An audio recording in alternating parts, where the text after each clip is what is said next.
Good evening, everybody. Welcome to Growers Live. I am Josh Satin. So excited to be here tonight. Have a very special guest on this evening, and I'm sure a lot of you guys know who he is. We have Jean-Martin Fortier on tonight. Really excited about that. Couple quick announcements. Just a couple of the shows coming up. So just keep in mind, we're doing every other Tuesday. We're sticking with the schedule. Really excited. We have a great lineup. In 2 weeks, I'll have Ray Tyler on. That'll be October 27th. And then November 10th, we'll have Daniel Mays on from Frith Farm. And Daniel's coming out with a new book. So really excited about that as well. And that's what we got coming up. So let me get JM on here. And just like usual, we'll chat for a few minutes. We'll take Patreon questions. And then we'll take live questions. So if you have questions, get them in. What else can I tell you guys before we get started? The podcast, Season 3, is starting on Monday, and I guess the guest is a secret. Jesse won't tell me who it is, so you'll have to find out on Monday. We're really excited about that, too. Season 3 is going to be amazing, so look forward to that as well. JM. Hey. You're here, man. Hey, by the way, Daniel's book, I read it. It's really good. Awesome. Yeah, it's one of the best ones to come out in the recent years. I don't doubt it at all. I mean, he's an amazing dude and an amazing farmer. And I got to hang out with him in Kentucky. So, and we've had him on the show, and I can't wait to help promote his work. And I haven't got to check it out yet. I think he's going to try to send me a copy, but I haven't gotten it yet. So that's good to know. I mean, I had no doubt in my mind about it, but anything you can share without spoiling anything, or? Well, it's just very comprehensive, and it's he takes the example of his farm, but he's good at also kind of explaining things so that you can understand why he does what he does, and he's a good farmer, and it's not too theoretical, and it's just a good balance of tips and tricks and principles. I really enjoyed it. All right, very cool. So JM, let's talk about all the thousands of things you have going on. I feel like I don't even know. We're going to talk about farming tonight. What's your newest project? We can talk about whatever. All right, yeah. What's your newest endeavor that you're excited to share and talk about tonight? Growers okay. Magazine. It's coming out in a month, and it's a color magazine only in print that will share stories of people that are working on their farms, small scale farmers like us. And it's telling their story in a kind of a new way, because the magazine's really beautiful. It's all professional pictures, and it's kind of our lifestyle that's kind of being presented for the first time in this way. And I've been working for almost a full year on this project. Growers is also a lifestyle brand. We do clothing, we do tools. But the magazine is, for me, what I've been really wanting to do for a long time. So it's going to come out, and it's going to be really beautiful. Oh, that's the cover.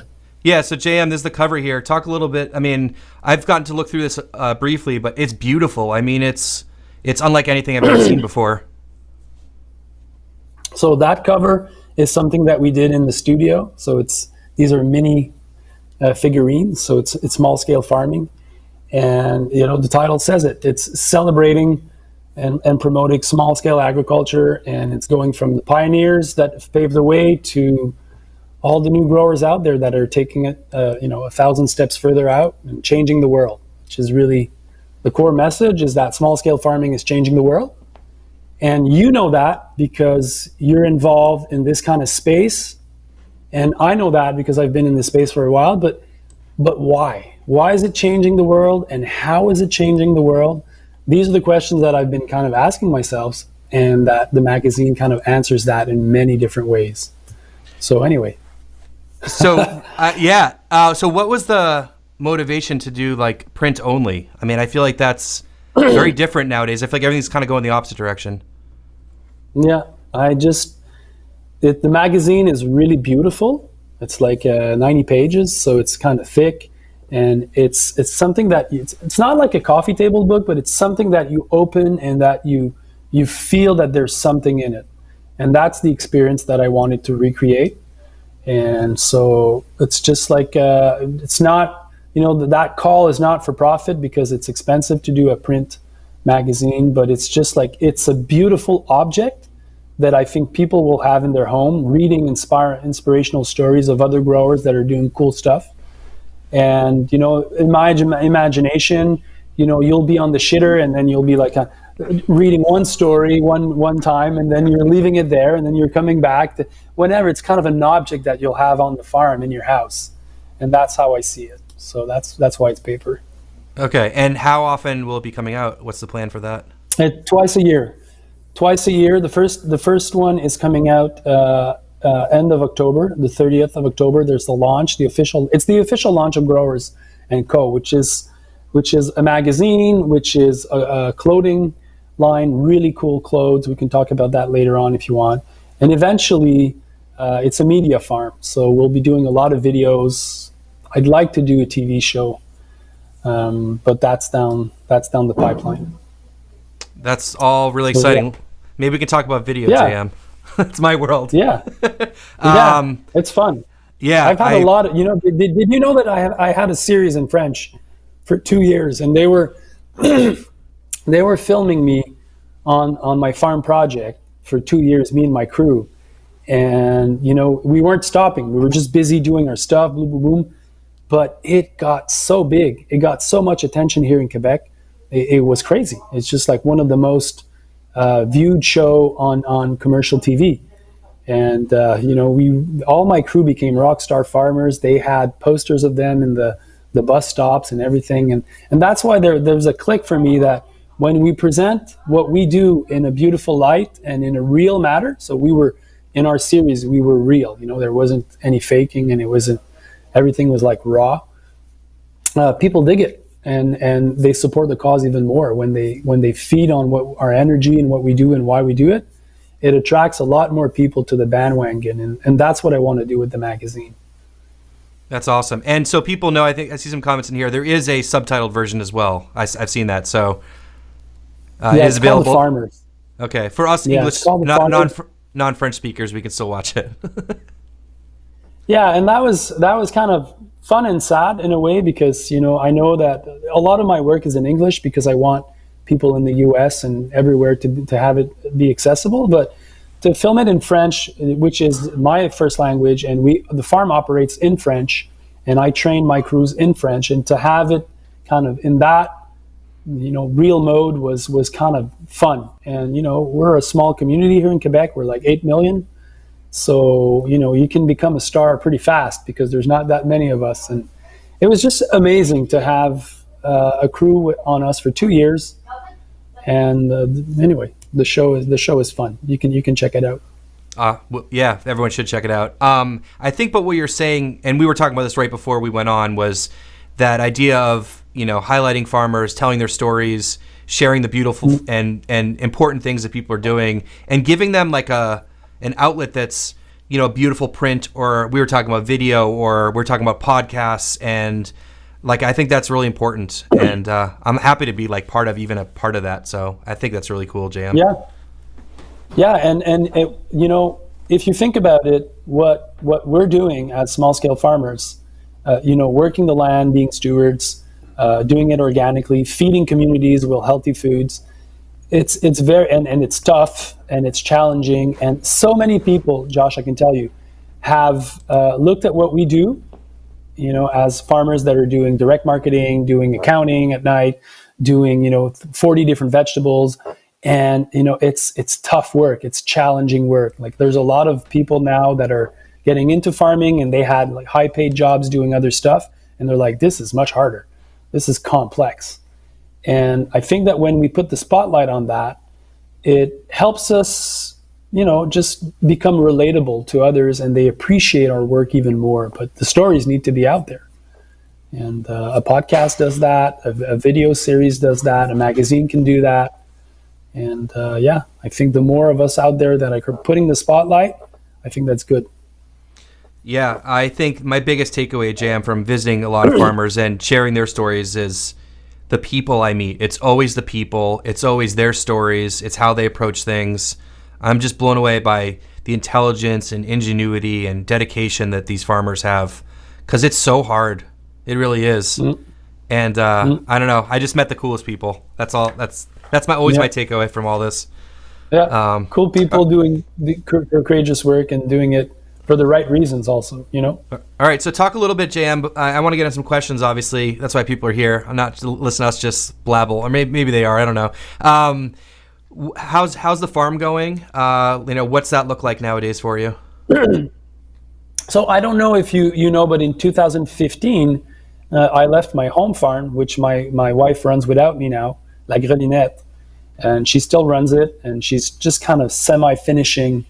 This is going to be our 18th season here, so quite a while. Wow. And I started another farm, a 45-minute drive from here, which is where I train 10 apprentices, if you want, for 2 seasons. So they're with me for 2 seasons. And that farm is an experimental farm. It was financed by a very wealthy businessman from Canada that Elliot Coleman introduced me to way back. And with him, I started this farm project, which is FQT Farm, Ferme Des Quatre-Temps. And this farm is featured in the masterclass and in the series. But so we run the farm as a farm. So, we go to 2 farmers market, we have a CSA, we do restaurants, we deliver about $650,000 to $700,000 of produce a year on that farm. And that's just 11 of us working plus an admin person. So it's high outpaced farming. And in the winter, we do winter farming, but I also take a lot of time to accompany the people that are with me on the farm for 2 seasons so that they can start their own farming experience after, but they've done it all, and they've done it a lot of times. So it's a market garden, but it's like 8 acres. So it's a pretty big market garden. So just as an intro, that farm is doing well. The spirit is good. COVID was not easy for many reasons. Running a big crew with COVID is tough. But it was a success. We'll be about 30% less sales as we would have been usually. But restaurants, they took a big hit. So that's the outcome with that. How often are you there, JM? Every day. So okay. I commute from my farm to another farm. So I that's kind of funny.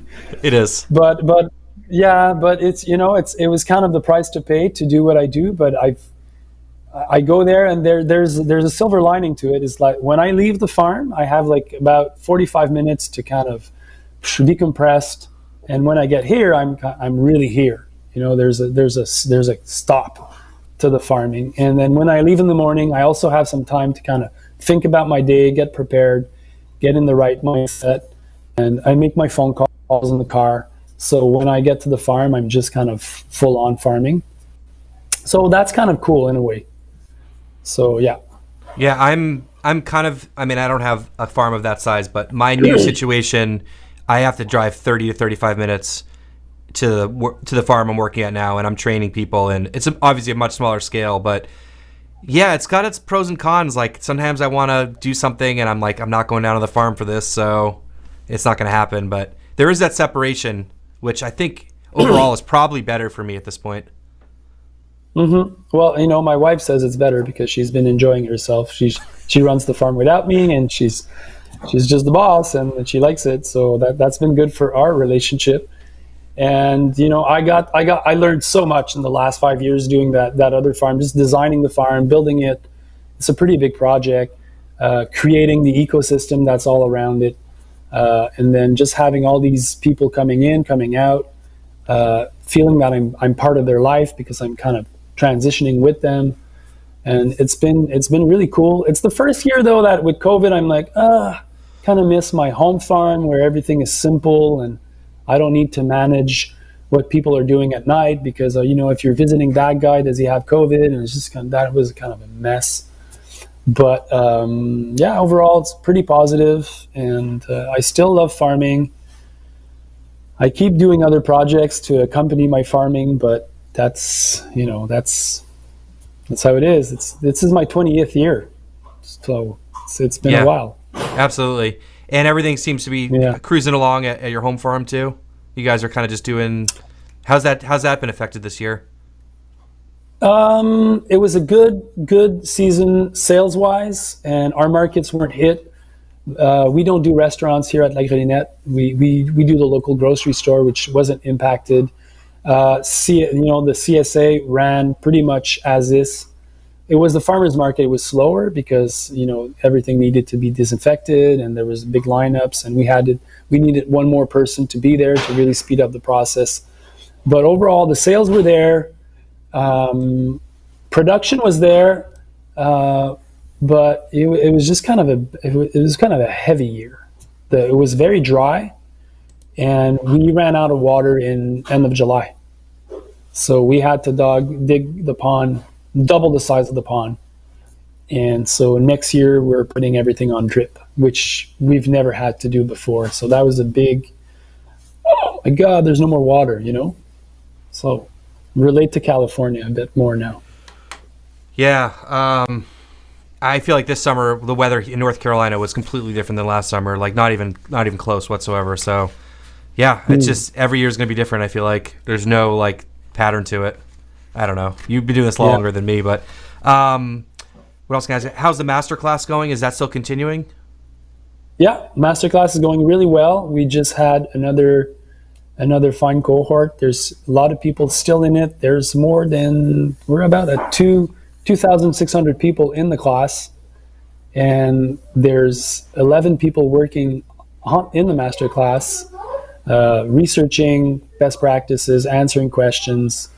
So, we started it. There was 3 of us. There was Alex, the filmmaker. There was Suleika, my business partner, which kind of run class, and there was me doing like the educational component, being filmed. And I think we've had probably 3 people not completely satisfied.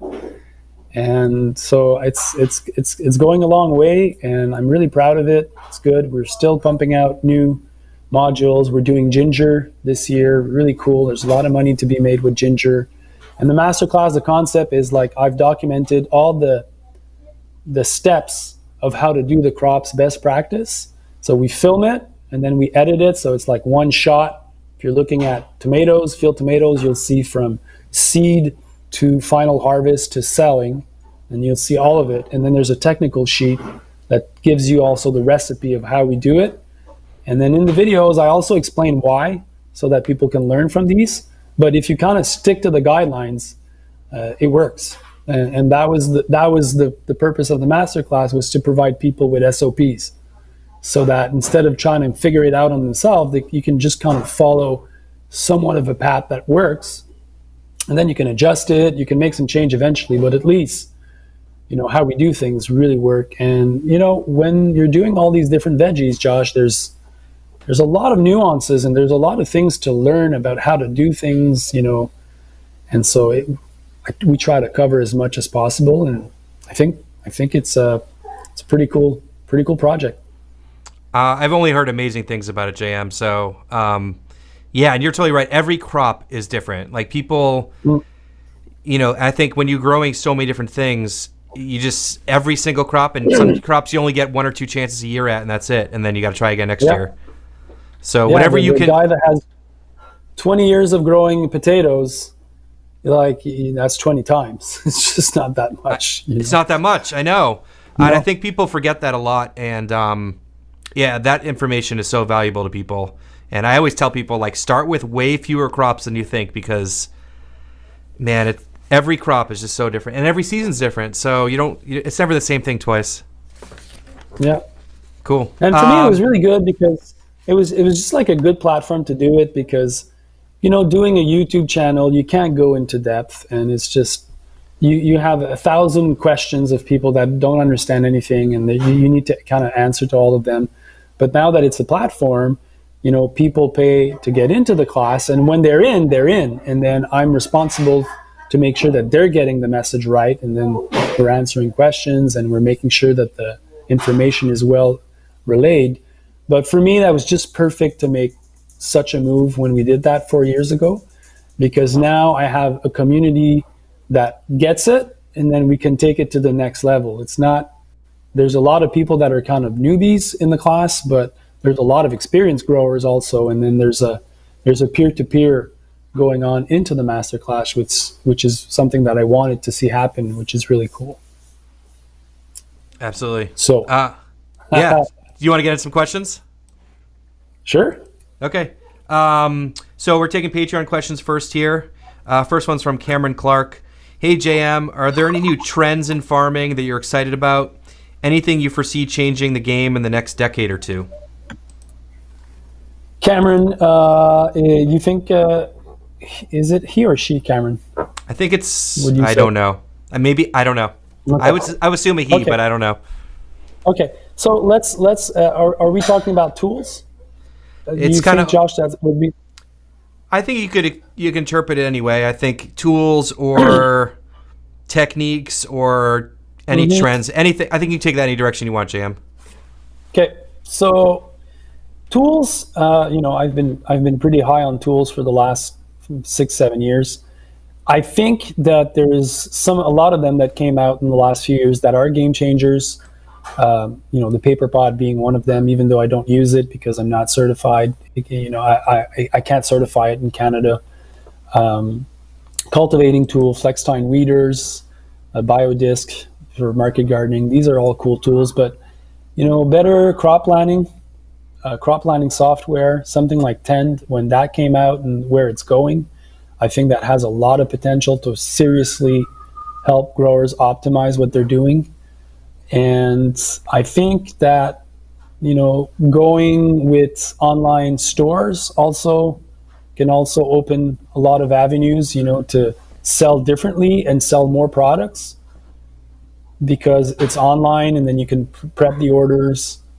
And I think COVID kind of opened the door for that to be optimized. And you can get an online store that is just as good as Patagonia's and pay, $30 a month now. So there's something about that. So using digital to sell more and make campaigns and learn how to work with email marketing and all of that.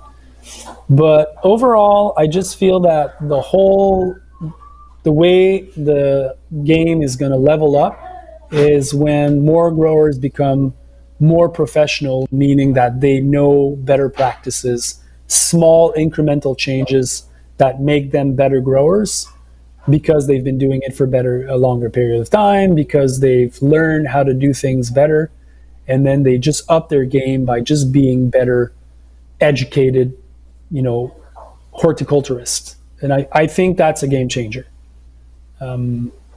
Just like the learn, growing in greenhouse, doing it professionally, learning how to manage temperatures in greenhouses. That's a pretty big game changer. So Cameron, there's things to like in those answers, perhaps pick and choose. Okay. So more professional growers, really advancing their skills, not just in marketing, but also in growing. Yeah. I think I'll chime in for a second here too, in that I think there needs to be more focused on the profitability and the business side of it, because I think that gets lost a lot, Jam, and I'm sure you've seen this too. People want to talk about growing techniques and tools, and they forget about like making money and marketing and stuff like that. And every time I bring up marketing, no one wants to talk about it. So I think that's important, though. I think there is going to be a big change with the online marketing and sales for sure. And then it's connected to QuickBooks and the accounting's connected, and that kind of helps. And one thing that I don't hear a lot often is that, how to get loans. Like there's in my opinion, there's a misconception out there that, you don't want to borrow money, but I don't think that's the smart move. You want to be borrowing money at low interest to invest in greenhouses and to invest in whatever you need to optimize what you're doing. And then the payback on 5 or 10 years makes it really worth it. So there's a lot of education to be done about business. And I've personally never focused on it because I feel that space can be filled, wherever you live. There's an extension agent or there's like a bureau of, small enterprises that can help you with that. But, the business aspect of how to finance your farm and how to make it with the margins, and I think that's something that can't be overlooked also. Cool. All right. So Cameron is in the chat here, and he says it's a he. So he says he's a he. So there you go. That answers that question. All right. Way to go, buddy. Next question is from Jody Miller. JM, hello from Chattanooga. First off, I really enjoyed your market gardening masterclass and have a question about animal integration into a commercial cropping / permanent bed system. Let me skim through some of this here. Bunch of people, regenerative agriculture world are pushing for more animal integration to assist with building soil and soil organic matter. Interested in your thoughts on direct animal integration, especially hoofed animals into a crop rotation. What would this look like? And are you exploring this option with cattle on your farm? So, great question and cool story. When I took the gig at FQT Farm, Elliot had been working on it for I don't know how long, but quite a while. And there was really a map of how the farm would be laid out, and the system was that you'd have the animals grazing the grass, and then after 3 years, that grass would become a market garden, and then it would be kind of in a rotation. And the first thing that I decided when I took over was that we're not going to be doing that. We're going to have permanent beds in the center and have the animals grazing on the contour. Because for me, in my opinion, and I wouldn't say that I'm right on this, but that's just how I look at it. The fact that we're not tilling up the soil and we're not reshaping beds every year makes the whole operation efficient, biologically, and also with all the systems, with the water systems, with the whole design, with managing foot control and circulation. So for me, the animals, they play the traditional role of bringing in the manure for the compost, but in my opinion, they're separated from the fields where the growing is doing, because I want those fields to be optimized and I want those beds to be permanent. I don't want to be reshaping soil and making beds every other year. Not on small scale. I think that could be done on bigger farms, like biodynamic farms, whatever, but still, when you're plowing the soil, you know about that. I think you kind of lose out. Yeah, I agree to that too, JM. I mean, I use animals to clear land, and then that's the last time they're in that area. You also have all the food safety concerns as well, and bringing in animals where you're growing vegetables. So I think there's a lot more research to be done, but I think in a market garden sense, I think the animals need to stay out. I think that's my opinion too. And if there's one thing I learned about animals, because there's animal on the new farm where I am at, there's 500 chick layers, and there's 80 cow calves, and there's 400 pigs. So it's kind of a semi-big operation. Is that for animals to work, you need to have volumes, and so that implies having a lot of animals to make it work financially, and then it just becomes a big job in itself. And market gardening, the way I do it, really intensive and really focused on details, and that also takes a lot of work. So at one point, it's just like, I've always felt that you kind of need to decide on where you're going to be specializing in. If you're having a homestead, I think it's different. If you have like your 5 pigs, and that's a different discussion. But if you're doing all of this for markets and you're aiming for profits, it's tough. It's tough to do both. Okay. Thomas Eliasson says, hello, will you please pretend you're selling at the market? What's your best 30-second elevator pitch for a regenerative no-till enterprise? And can you describe the best way to fit that into customer interactions at the market? Wow, that's such a great question. First of all, I'd have piles of vegetables beside me. I always follow the pile high and watch them fly at market, and I think that works. And I always choose the vegetable that we have too much of. So we need to determine which one we're pushing. And this is the one that I'm every client, I look at them in the eye and I'm like, hello, you should really taste our beets this week. They're awesome. They're the sweetest ever. And then we go with the name of the cultivars. This is Chioggia. It's amazing. And just that is usually enough. Either it's a quick no, they sense it and they're like, no, I want to choose. Or they're like, oh, tell me more. And then you brag a little bit more. And then usually that's a sure sell. It's when you don't do that you don't see the potential of it. But every time you suggest something to your customers, they usually end up kind of going with it, because part of them, in my experience, coming to the stand is to connect with you in a way. You know, they see the produce, they're excited about it, but they're also excited about, you know, buying it from a human being, not just like a stall. And so we personalize the produce, and I tell all of my crew to really, they need to push at least one veggie when they're interacting with the clients.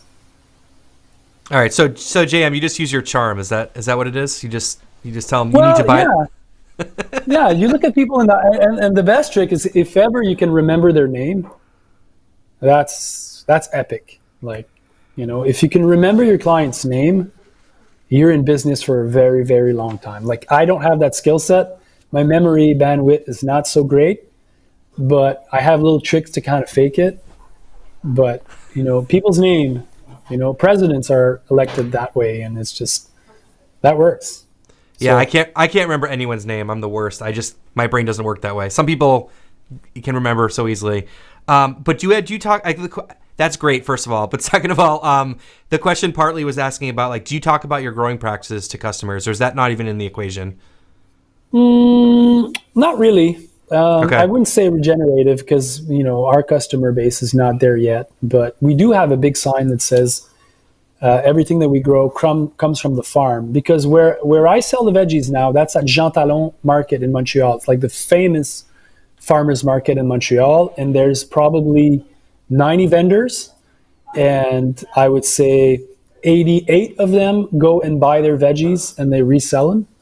So, you know, and people don't know about it. So it's kind of a scam there in a way. The quality's there always, and the produce are really beautiful, but we really advertise that we're the people growing it, and then people can look at our fingernails to see that our hands are really dirty for real. And that's as far as I go, really. But okay. I'm not in a market where there's, like, you know, 60 or 30 organic biodynamic farm, and then you kind of need to have the next level of certification that you're regenerative, biodynamic. I don't need to go there. The quality speaks for itself, and then it's us behind the counter, and it you know, we look like farmers because we're farmers, so that kind of sells it, I think. You're not putting on a costume to go to the farmer's market, because that's just who you guys are. I wear my hat. I always wear my big hat. And then you sell them the hat too, right?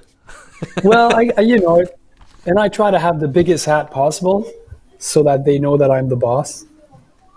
And so these are little things that I have. That's amazing, man. That's amazing. Yeah. Are you? It's like how often are you at the market, JM? Are you there every week? Yeah, every Saturday. Okay. Yeah. Cool. Yeah. Awesome. All right. So next question here. Yvonne Thompson says, "Salut JM. What would be the best way to deal with a cover crop that was planted at the beginning of September? Also, and maybe talk about cover crop termination. Also, what are your thoughts about low growing perennial plants in the pathways if you don't have access to wood chips?" And then they say, "Merci beaucoup." So great. There you go. Cover crop. Fall cover crop, depending if it's ryegrass, that's a kind of different answer. If it's not ryegrass, then it kills easier. The way we deal with cover crops is pretty simple. We mow them down using a flail mower. So, you know, we use market gardening tools, and then we flail, and then we take the soil from the aisles, and then we bury them that way. So we don't need to use a rototiller. And we're still kind of incorporating them in 2 inch of soil. And then we will put a black tarp over them for a week, 2 weeks, 3 weeks. And that's it. When we remove the tarp, the cover crop's not there anymore. It's been digested in the soil. You see the earthworm, it's really cool. But in the spring, if I'm really wanting to have a really early crop, I perhaps won't do that technique because the biology in the soil is not active and it won't digest as easily. So usually there's a bunch of my fields that I know that I'll be really, really early with in the spring, and then I leave those covered with a tarp 2 months before, just to make sure that the absence of light will kill the cover crop, and then I'm ready to roll. But It's pretty simple for me. That's how we deal it. And the pathways, I've never put grass in them because we rely on those black tarps a lot. You know, when we're done with a crop, it's tarped. And so if there's grass in the pathway, it's probably going to knock it off. And then I'll have to reseed it, and it's going to become complicated because perhaps some weeds will get into it, and then I'll have to kind of take care of the weeds. And so I'd rather leave them kind of bare, and it becomes somewhat of where and how I do on-site composting. So my residues goes into there. Sometimes, like it was said, I put some ramel wood chip, whatever. But for me, like the aisles are kind of dynamic, and I've never used grass. If I had a tractor system, perhaps that's how I would do it. But since I'm relying on tarps to kind of clear whole field blocks, I've never relied on grass in the pathways. That makes sense. And Jam, I want to ask you, how's all the hedgerows doing? Is that still something you guys are like? How's that going? And like any feedback after 5 years of that? Yeah, it's pretty cool. Definitely cool. I can't say that there's an economic benefit. You know, we clearly see that there's a lot of beneficial insects that are there.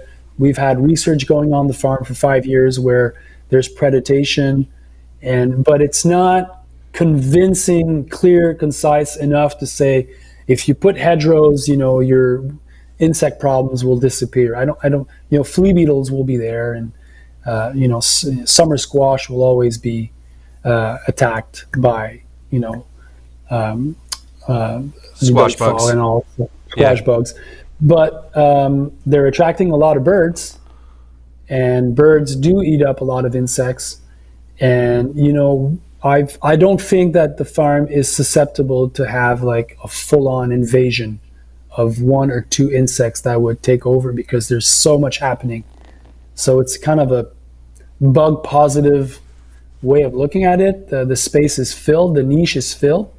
So I think that's really positive. But it's birds, it's you know, harmless snakes where I am. They eat a lot of mice. So it's attracting a lot of different species to just raise the biodiversity in the market garden. And they're acting as windbreak. But I'm very excited, still pumped about that. It's just very hard to give a clear, do it, this is the way to do it. It's a matter of style, and if you do have a lot of wind, that's something to consider, I would say. I've been fascinated by this, and what are some of the resources, or like, are you going to be sharing some of your results, or like, I know, because we put in very simple little hedgerows in our urban farm, partly for aesthetics, partly just for diversity, and for experimentation. And I love them. You're giving up beds that you could be growing vegetables in. I'm just wondering, is there sort of a bunch of information that's being gathered about this, or like, where can people find stuff about this? I'm looking at my library now. There's one book that I used when I designed ours. I don't remember. ZS Foundation. It's going to come back to me. Right. They had a pretty good book out there, or I'll send you the link and then you can share it with the people. But we have a document that is pretty good. It established the principle that we used, some of the patterns that we used a lot of permaculture patterns with guilds to build the shrubs and have the right densities and the bird houses and the choice of what. But it's in French for now, and it's being translated now. I don't know how this document will end up. Is it going to be available only for the master class, or if it's more than the master class? I don't know how it's going to be out there, but just, you know, there needs to be somewhat of a price for it, because just to make the document, I think it was like 12 grand. And we decided to do it because we know that there's a lot of people looking for this information, but I don't know how it's going to become available yet. But It's not going to be free on YouTube. I can say that, because it's just not possible. Yeah, it's too much that went into it, for sure. Yeah. Cool. Well, hopefully I can get to see it at some point whenever it's done. I'd like to see it, because I think I don't know, as you said, that you can't measure a lot of this stuff, but I don't know. I feel like it does make a difference, but it's hard to admit, like, Yeah. what are you gonna like have half of your farm no hedgerows and then the other, and then put up a wall and then, I mean, like you can't Measure it. Yeah, you can't measure it. You're, So you're doing it. You're doing it full on, or you're not doing it. Because otherwise, you're a real research farm, and even the researchers, like I deal with them and I visit what they're doing, and it's like a lot of it's kind of pulling strings. It's kind of a not very accurate anyway because so many variables change, and depending on season and whatever happens with certain insects. But in France, where market gardening was invented and where when it flourished, there was hedgerows.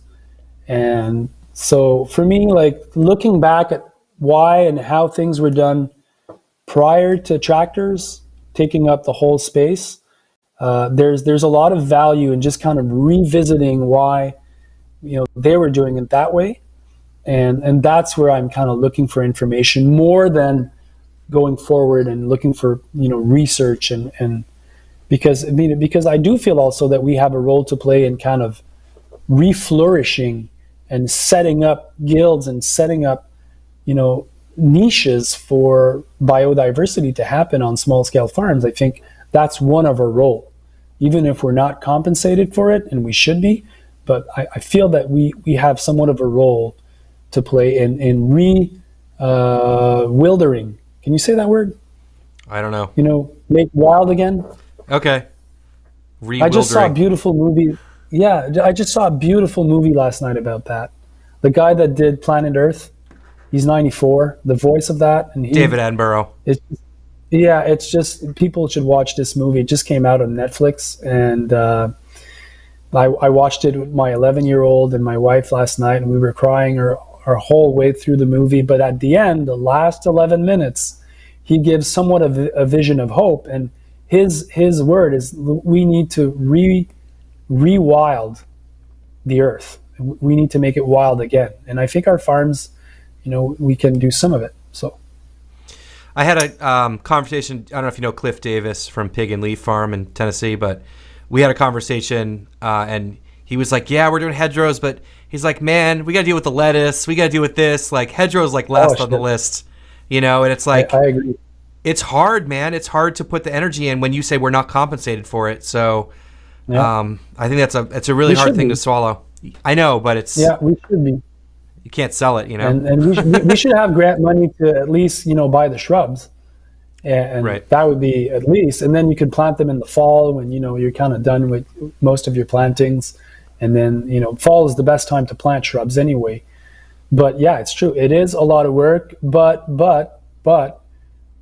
a farm, perhaps in your first 4, 5, 6, 7 years, you're really looking at the economics of it. But after a while, you're looking at the farm as something more than just your economics. It's your spacecraft. It's your ship. It's your home. It's everything. It's so making it beautiful and making these niches and having your kids there and putting birdhouses, and there's something to it that can't be monetized, but it's very important also. The next thing I was going to say was the benefit of things looking beautiful and feeling the way you want to feel when you're there. Because if things look pretty, you're going to farm better. Things are going to grow better. Mm-hmm. There's like that untangibleness to it. I agree completely. And for our hedgerows, we planted a lot of herbs and flowers in there this year and some shrubs. But like we were harvesting stuff out of there too. It was crazy.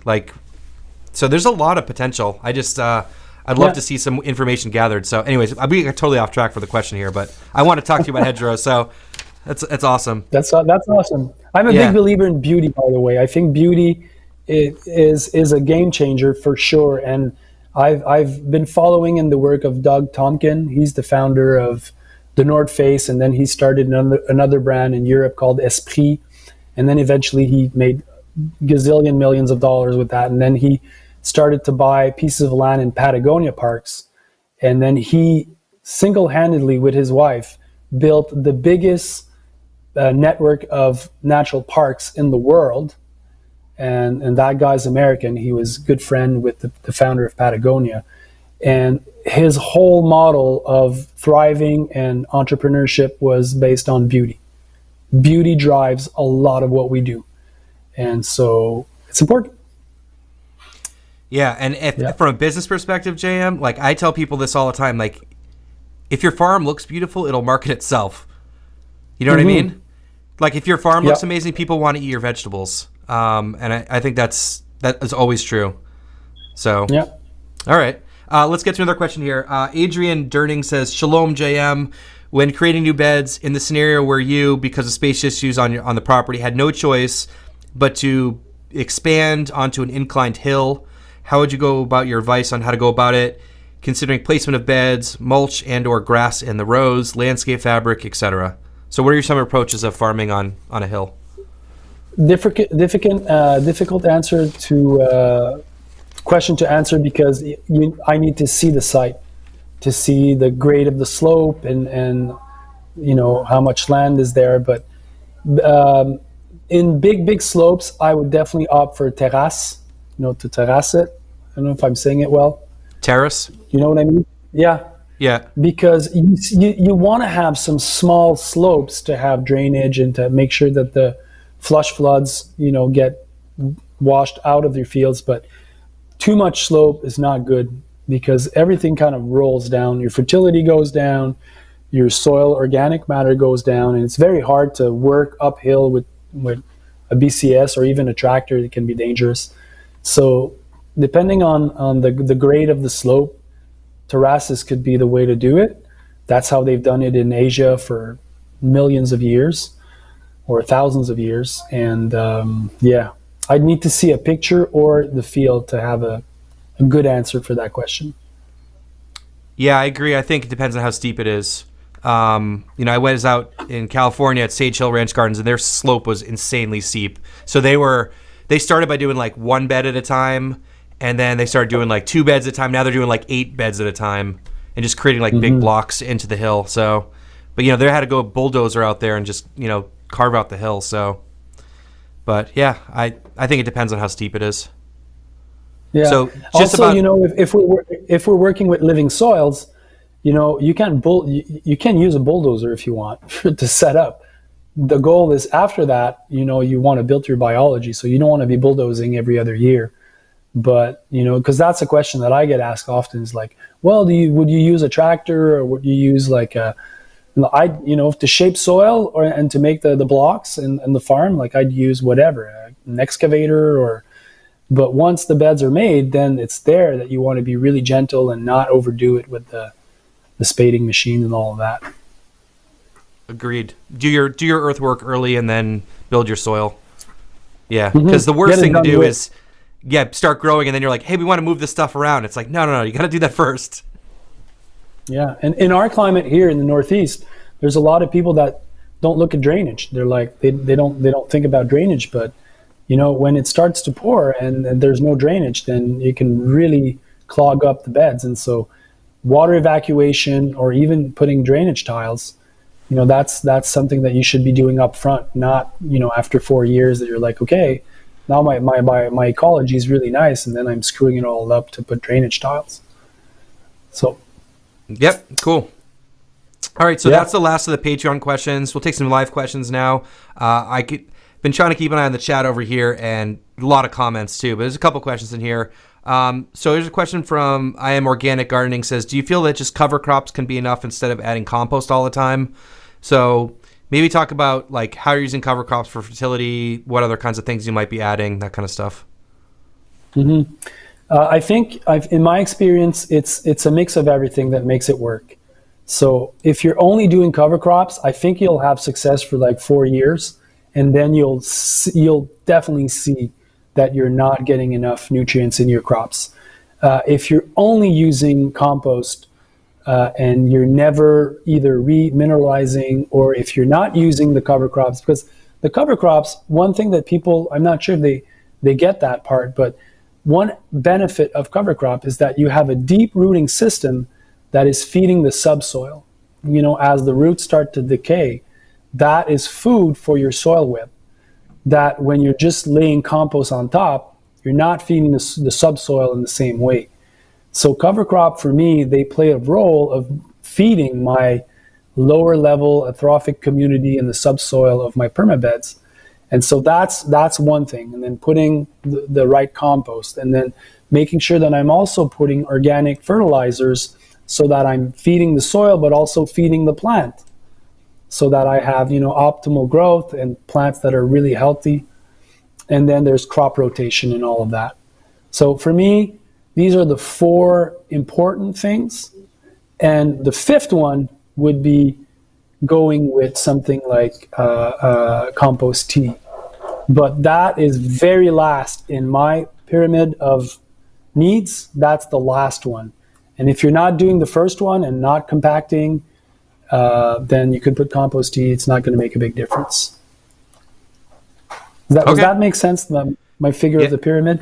Yeah. Like you start with the most fundamentals, and then you move up. And for me, cover crops are definitely into that. Crop rotation, it's really important. Perhaps not the first few years, but I've seen it. I've seen farms where they've decided not to do that, and pest pressure, but also the depletion of nutrients, because you're always growing the same crops at the same levels. The root systems are taking everything at the same stratosphere, and that's how you deplete your soil.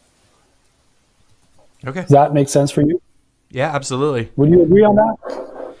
I haven't done much with cover crops. I'm just starting to this year. My home farm was so small that I was just adding a ton of compost and fertilizer, and a lot of chicken manure and stuff, and just kind of cranking all the time. But we have space now, and we just planted our first cover crops for the winter, and I think there's more benefits than just people think oh, you're adding nitrogen. But I think the roots make such a big difference, and just when you're doing the deep compost mulch system like some of us do, it doesn't stay together unless there's roots in the ground. And I think Jesse and I had this conversation last summer. We actually made a video about it, and we're getting a lot of erosion and stuff like that. But his goal was I got to get more cover crops in that ground. We got to get more holding the soil together, and so that's what I'm starting to work on now. But Jan, we leveled our field in March, and we've been building beds and growing this year. So now we're starting to think more long term. I think I'm going to do my best to try to make that happen, because I think it does make a difference. But I think you're right.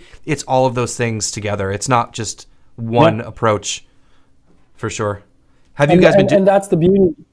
That's the beauty of having diversity on the farms. You can mix and match, and then if you're only specializing in salad mix, you're not perhaps not thinking about cover crop, because these are not heavy feeders. But when you start to grow crops like broccoli, and then you stop growing and you're growing other crops that are heavy feeders, you want to make sure that you are planning things ahead. So the rotation matters. And it doesn't need to be complicated, but it needs to be thought out, in my opinion. Cool. And I think I also want to say that it always just depends on your context too, because you could follow someone else's recipe and it's not necessarily going to work. If I followed yours 100%, I'm in North Carolina, so it doesn't really get cold here in the wintertime. So it's a very different thing altogether. It's a great time to grow those cover crops. Because what you're looking for is the roots. But just to say a word about what you just said, I think for me, context matters, but principles matter. And so, we might using the same principle in different ways, but the principle, crop rotation, cover crops, compost, these are principles that are pretty universal. And if you read farming books from farmers from 40 centuries, that's the famous farming book of describing how they were doing it in Asia and China. These are the principles that they were using. And so there's something about that, understanding the key principles, and then you jive it to your circumstance. Agreed completely. Yeah, it's a great way to point it out, to say that, JM. I find that a lot of people want a playbook for certain things, and the play-by-play is not what's important. It's the principle. It's understanding how it works and then applying it. And I've always struggled with, I think as an educator, that is the hardest thing to teach people is you got to understand how it works so then you can apply it. Because people just want this, and that. And it doesn't always work like that. So, yeah. But that's sort of what I was going at with that. It's if you can teach people how to think through things. I was a math teacher. I don't know if you knew that, for 5 years, and it was people just want to memorize the steps, and I'm do you understand why you're doing this? Because if you don't, then you're never going to remember how to do this. And I think that's the way I approach it. So that's a great example. You need to understand why and how. Yeah.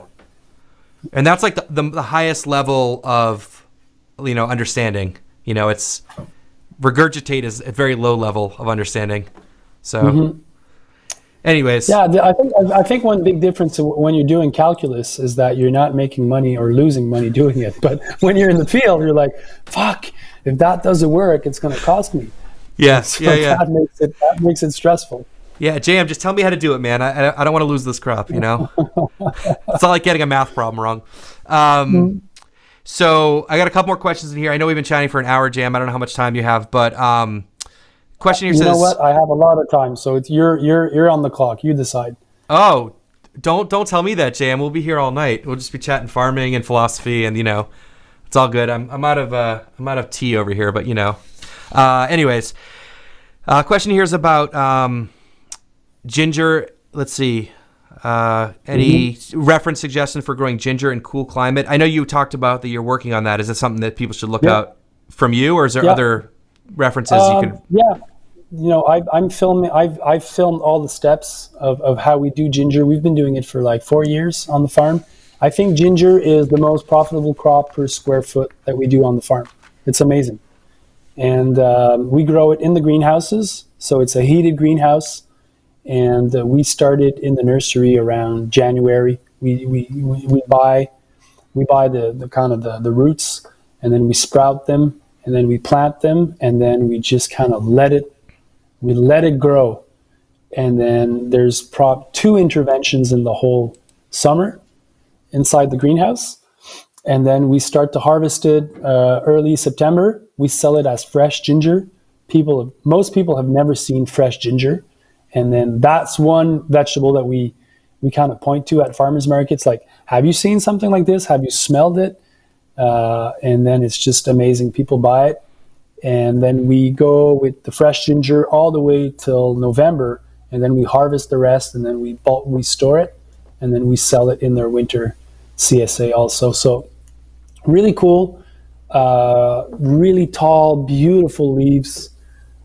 You can make a really big splash at market with it, but I don't have the references outside of what we've done to point to others. I think you could perhaps Google it, but not so complicated. But when it's done well, it's definitely worth it, for sure. Okay. Question here was about... Someone here was interested in taking one of your classes. Any plans on traveling south? Are you still like traveling to do classes? And was that like independent of COVID? I don't know. Have you been doing like workshops elsewhere or speaking engagements? Well, no, I think COVID canceled everything for me. So it's the first time in, I would say, 10 years that my calendar has no booking. I'm not going anywhere, which in some way it's kind of great. I've reconnected a lot with, being more present with the kids. But I know that people, they appreciate when I go and give a workshop. So that's why I keep doing them, because when I go, I hate the airports. I hate the whole process of getting there. But when I'm there and when I leave, I know that people have appreciated, and I know that I'm bringing something to them. So I will keep doing workshops, but I've really enjoyed doing things online from my home.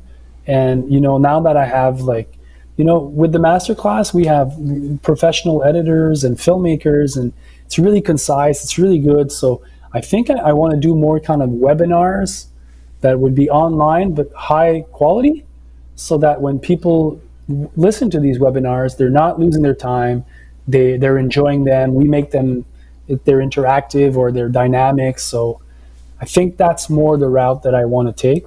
And I kind of appreciate the no airport situation.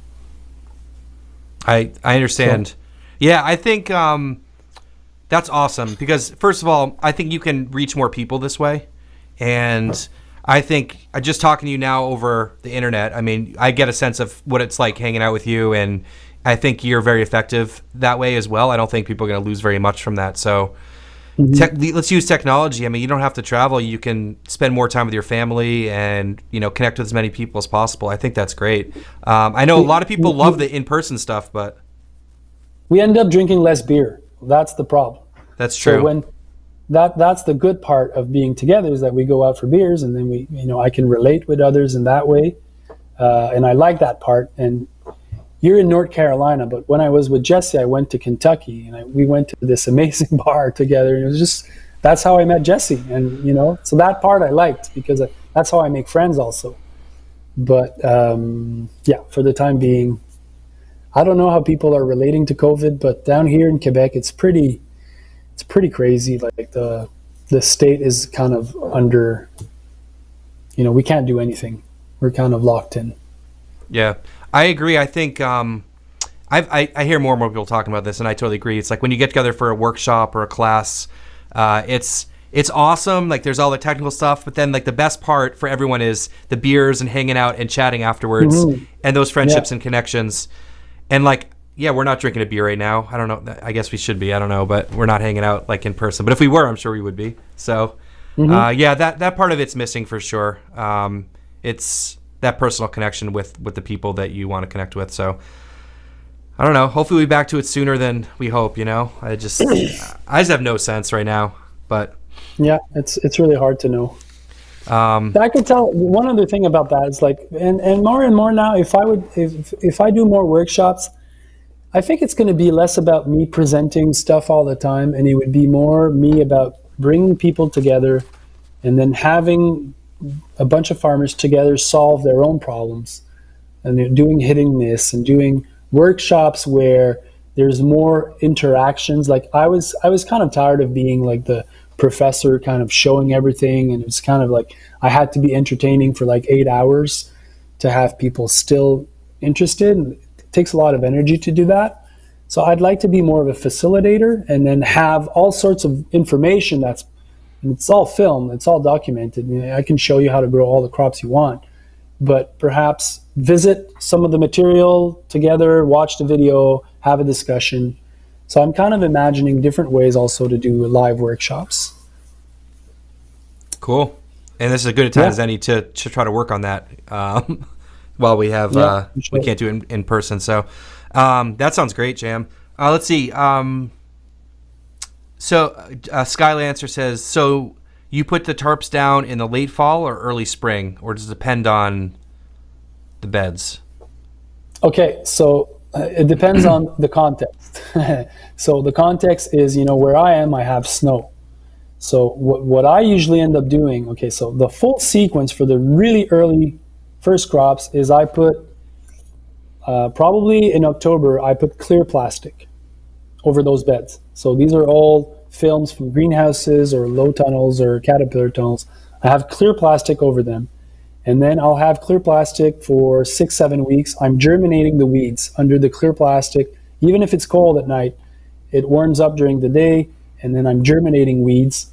And then eventually, before the snow, I'll put a black tarp over the clear plastic. And then the black tarp will kill the weeds, and then it's going to melt the snow in the spring because it's black.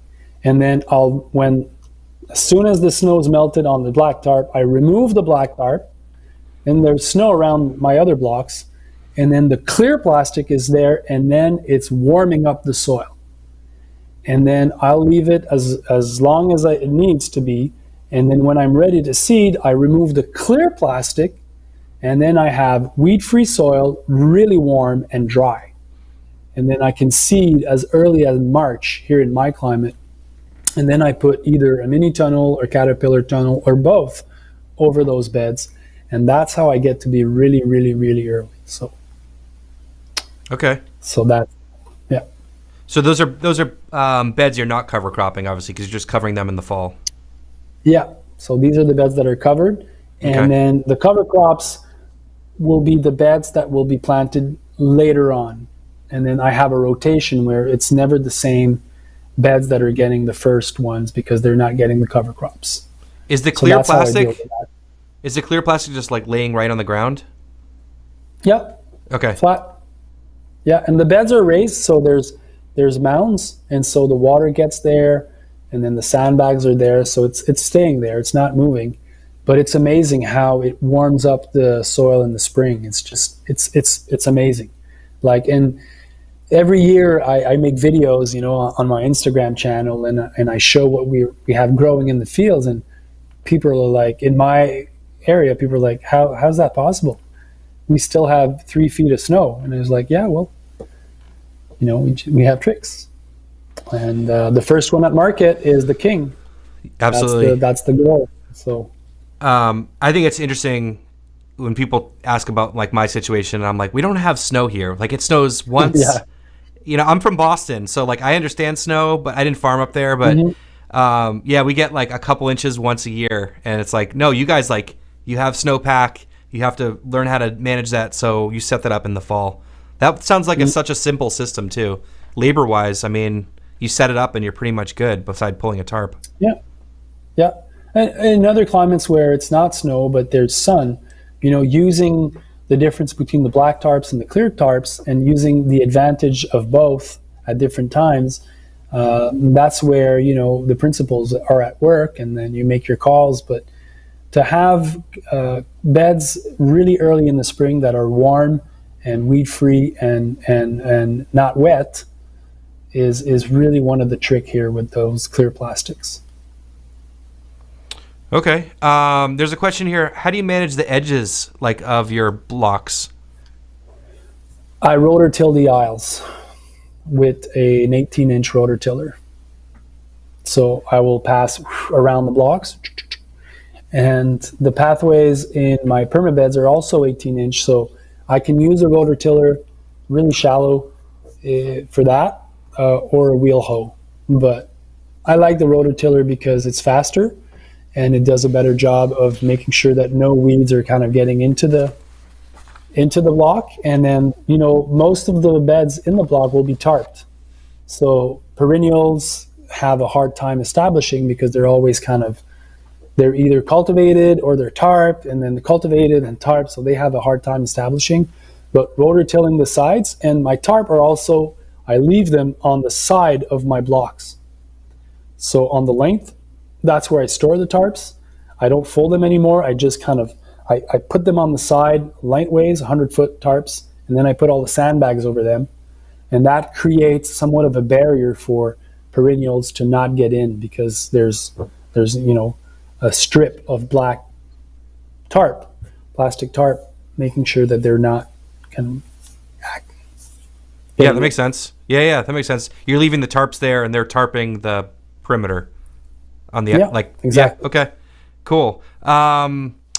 What specific programs, grants, forgivable loans, etc., in Canada are geared towards market gardening that you're aware of, and which would be best to go for? Do you know about any of that information, JM? That person would need to write me an email, and I will connect them to the information that I have. Okay. So jm@themarketgardener.com. And in Quebec, we're pretty lucky. There's a lot of really good programs. Canada is I'm not totally sure. And then in the US, I have no clue what's being offered. Okay. They asked in Canada, so I guess if they get in touch with you, then. Question here about cover crops. Do you put them on bed by bed, or do you finish a whole plot and then do the whole thing at once? It depends. So our blocks are, the original were 16. Now I'm working with 10. So blocks are 10 beds.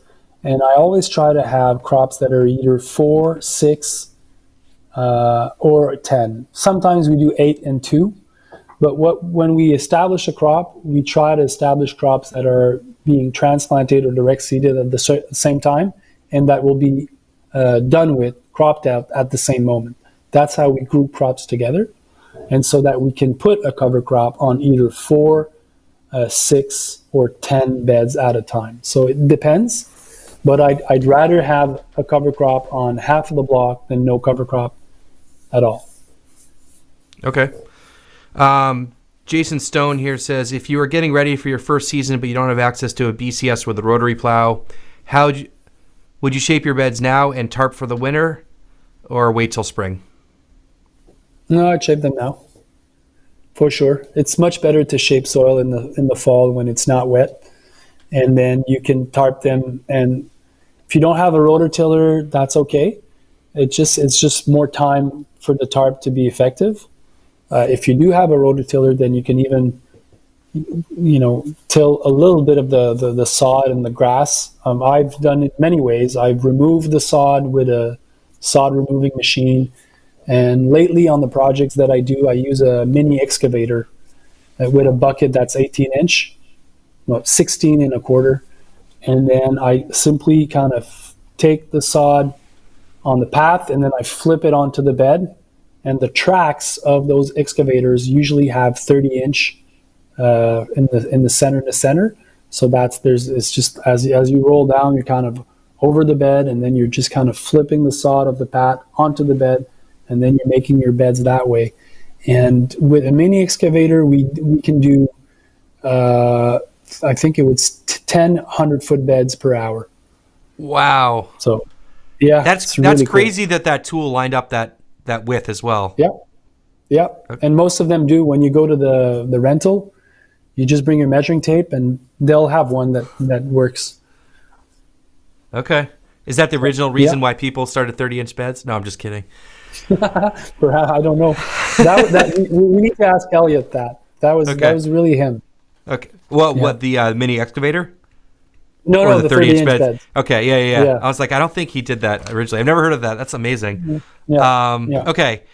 Let's see here. This is actually a great question. I wanted to ask you about this from my own personal experience here, but Dylan Hall says, hi, you mentioned that you do internships at FQT. What are some pros and cons of doing internships, or you called them apprenticeships, I think, versus just hiring laborers versus woofers? And how do you find the right people to work for your farm? So if you could talk a little bit about that, that would be really cool. Yeah, that's a big question. And I just did a webinar on hiring and firing, so people can look that up. I think the difference in the words are important because one thing that I've learned is that when you want to hire the right people for the farm, you need to make sure that it's very clear what you're offering to them. Are you offering them just salary and that's it, and that's your expectation? Are you offering a room and board and an experience? Woofers would appreciate that. Or are you offering teaching? So that would be an apprenticeship. Or are you offering whatever? So the clearer you are on what your farm has to offer to these people, the better match you can make. And the wording on the website or on the job description should kind of match with what you have to offer. Because what I've learned is that people that work on your farm, they're working for themselves.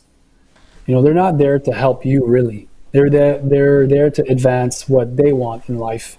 And the clearer you are with what you have to offer to them, and then the clearer you are in trying to figure out what they're looking for and making a match, that's when you have employees that don't need motivation because they're there for the right reasons and you're fulfilling their needs. So it's kind of a complicated answer, but that's basically how I've been approaching it, and it really works.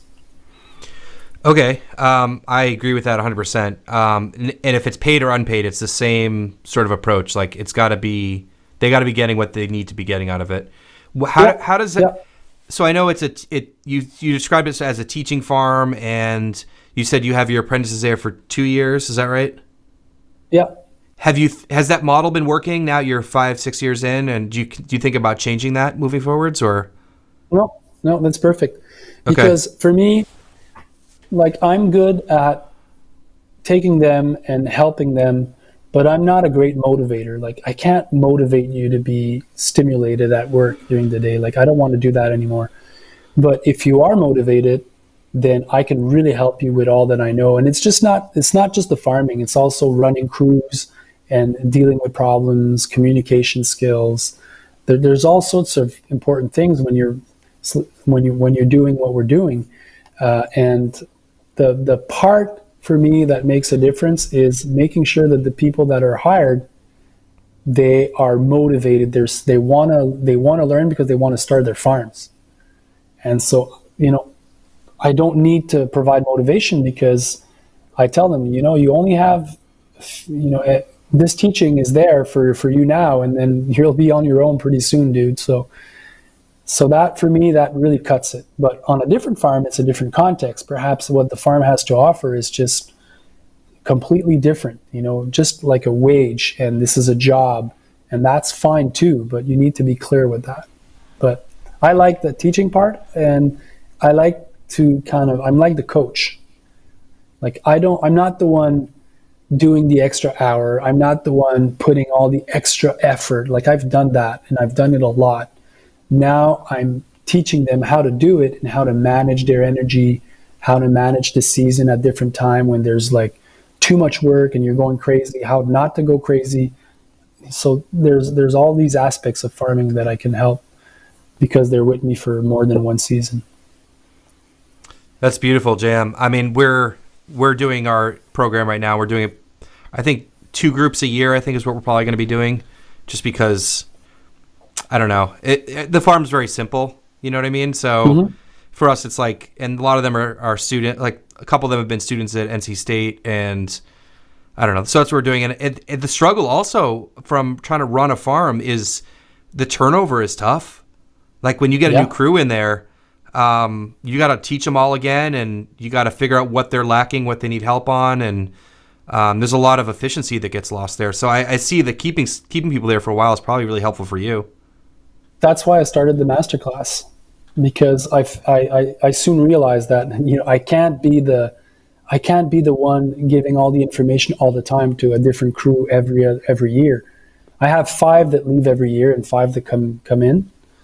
So that's why and it was Chris Blanchard that talked to me about SOPs. He said, "Jam, you need to have SOPs, standard operating procedures. There needs to be somewhere where it's written how to do everything, because otherwise it's going to be you and you're going to go crazy." And that's how I started the SOPs. And after I was seeing that they were successful, we just decided to fill them and make them available to the worldwide community of growers. And that's it. That's the story. Oh, Jam, you're trying to motivate me to like put together my stuff in an organized manner instead of just like making YouTube videos. Oh man, it's such a project. Well, yeah, I know, but it's funny because when you start to do the SOPs for your farm, you learn a lot, because you're like, okay, why am I doing this that way? And is there a better way to do it? And then in the end, it is a lot of work, but it's, there's a payoff to it for sure. And Jam, I think we were talking about this before, but like the benefit that you get from teaching is that you learning so much as well. And I feel like that's been a huge thing for me is, I mean, my SOPs, they're dialed in, but they're not written down. They're not documented. It's a very small crew, so I can just teach them and watch them for a little while and then they're good. But the feedback you get from them after they do it a few times, they're like, hey, can we just do it a little bit differently like this? And they have a completely different perspective because they're looking at it in a different light. That stuff is amazing to me. So I'm sure you've learned a lot from the people you've been working with. Yeah, for sure. And sometimes still today, we get like little better refinements of how to do things. But, over the course of all these years that I've been doing it, we've kind of pretty much nailed a lot of the things, and it works. And so less now, I'm like, when they try to rewrite the playbook, I'm like, dude, there's a reason why this is how we're doing things here. And I don't even remember why it's not that way anymore, because that was dealt in 2011, but it's true. Sometimes there's a little difference and there's a little nuance. And then when you get also growers from Europe, so I get a lot of growers from France and Italy, and they come with a different farming background, and I've learned a lot from that too. So it's dynamic. Absolutely. Sorry, Jay, I'm trying to read through some of these questions. There's a lot of comments in here. Are they positive? People are enjoying this? Is that okay? Are we doing good? Yeah, we're doing well, JM. There's a lot of people watching, which is awesome. And no, there's just a lot of discussion going on between people. People are like talking to each other and stuff. And I'm just trying to get questions asked for you out of this. And yeah, no, everything's been cool in there. So I guess there's a question here about deep mulch for summer crops. You're not really doing like a deep mulch system, right? You're like incorporating more stuff. Yeah, I like the deep mulch system. It's You just are at okay. one point, what happens to us is that it's like the summertime gets so crazy with everything that needs to be done with the planting, and then we start to harvest, and then we start to have to, cultivate the beds and then add the amendments. That's just a lot of the things that we'd like to do in certain ways ends up being kind of like, okay, we're prepping soil, we're tarping, we're putting compost, and boom, we're planting, and that's pretty much it. We're putting landscape fabric on the crops that will be there 60 days or more. And so we're not ideal in a real no-till system that would be kind of more pure, if you would say. But what we do is definitely good enough, and it's good for the soil, and we're getting it done. We're getting a lot done. Like I was telling you, like it's from 20,000 to 30,000 per week of veggies that we harvest, wash, a week. So it's just, it needs to happen, and finding the right balance between doing it super pure, pristine, perfect, and making it happen is a fine act. And that's what we were researching on the farm. Yeah, I think that's a great lesson, JM. I think a lot of people, I get a lot of comments about, oh, you can't use this tool or you can't use that tool, and then that's not no-till. And I'm like, are you even farming? Like, if you're really trying to make it happen out there, like, it's not so black and white. Like, you can't be super dogmatic about any of your practices in that, yeah, like, not everything's going to be perfect all the time, or, you might have to change something because something's different, and you got to 20, 30, that's so many vegetables. Like, I can't even comprehend that much coming out of a farm. That's crazy. It's a lot. Yeah. It's crazy. And there's 10 of us, and they don't have, 5 years of experience, but half of them are newbies. But it's all about efficiency every step of the way. For me, like my big no-till contribution or moment was like not relying on the rototiller. So that was my threshold. So how can we not rely on the rototiller? And that's how I came up with the tarps, and using a tool like a power harrow to kind of have and supplementing with the broad fork. That for me was I had never seen somebody else do that before, but that's how we answered that issue of not doing just the rototiller, because it's very convenient, but it's not good for the ecology.